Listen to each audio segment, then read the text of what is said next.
பள்ளியினுடைய நூற்றாண்டு விழானாலே ஒரு மாதிரி சந்தோஷமா இருக்கும். நான் பின்னாடி சொல்றேன். எனக்கு தெரிஞ்ச அந்த பள்ளியில படிச்ச நிறைய பேர் இந்த கூட்டத்துல உட்கார்ந்து இருப்பீங்க. அந்த பள்ளிக்கூடத்துல படிச்ச போதுதான் மிகப்பெரிய சந்தோஷம் என்ன தெரியுமா? தான் படிச்ச பள்ளிக்கு திரும்ப வர்றது சந்தோஷம். அதை விட மிகப்பெரிய சந்தோஷம் தான் படிச்ச பள்ளிக்கு ஒரு விழா எடுத்து அந்த ஊர்லயே சிறப்பிக்கணும்ல. இதை விட சந்தோஷம் இந்த உலகத்துல யாரு எதுக்குமே கிடையாது.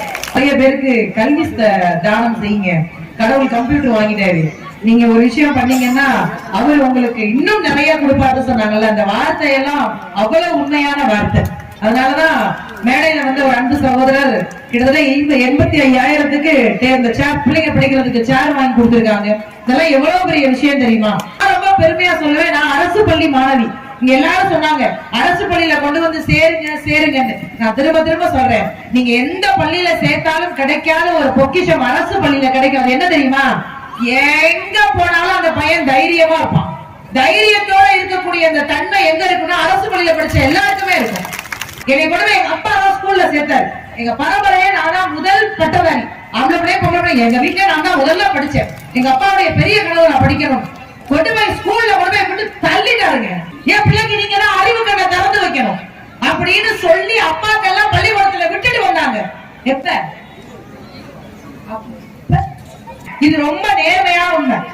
டீச்சர்ட்ட அடி வாங்குறது மாதிரி ஒரு சந்தோஷம் இந்த உலகத்துல எதுவுமே கிடையாது.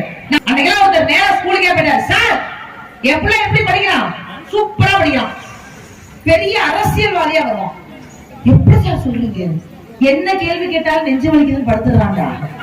சார் என் பிள்ளை உங்க பிள்ளைலாம் கண்டிப்பா டாக்டர். எப்படி சார்? என்ன எழுதுறான்னு ஒரு மண்ணு விளங்கல. இருக்கிற நிறைய பெண் பிள்ளைகள் எல்லாம் இருக்கீங்க. எனக்கு ரொம்ப ஆச்சரியமா இருக்கு.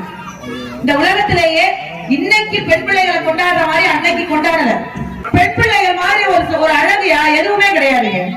இந்த மாதம் முழுக்க மகளிரை கொண்டாடிக்கிட்டு இருக்கோம். பொம்பளை பிள்ளைங்க படிக்க ஆரம்பிச்சிட்டோம். பெண் பிள்ளைகள் எங்க போனாலும் இன்னைக்கு எல்லா தடவையும் வளர்க்க ஆரம்பிச்சிட்டோம். அதனாலதான் எந்த கவலையும் இல்லாம நம்ம ஜாலியா இருக்கு. எத்தனை பிள்ளைங்க இருக்கீங்க செல்லம்? அப்பாக்கள் கூலி வேலை பார்த்து படிக்க வைப்பாங்க. நல்லா படிங்க. நீங்க படிச்ச பள்ளிக்கு நிறைய செய்யுங்க. உங்க கூட இருக்கக்கூடிய நண்பர்களுக்கு நிறைய செய்யுங்க. அப்பா அம்மாக்களுக்கு நிறைய மரியாதை கொடுங்க. தொடர்ந்து எல்லாரும் சொல்ற மாதிரிதான் முடிஞ்ச வரை இந்த தொடக்க பள்ளியில உங்களுடைய குழந்தைங்களை சேர்க்க ஆரம்பிங்க. இது உண்மையான விஷயம்.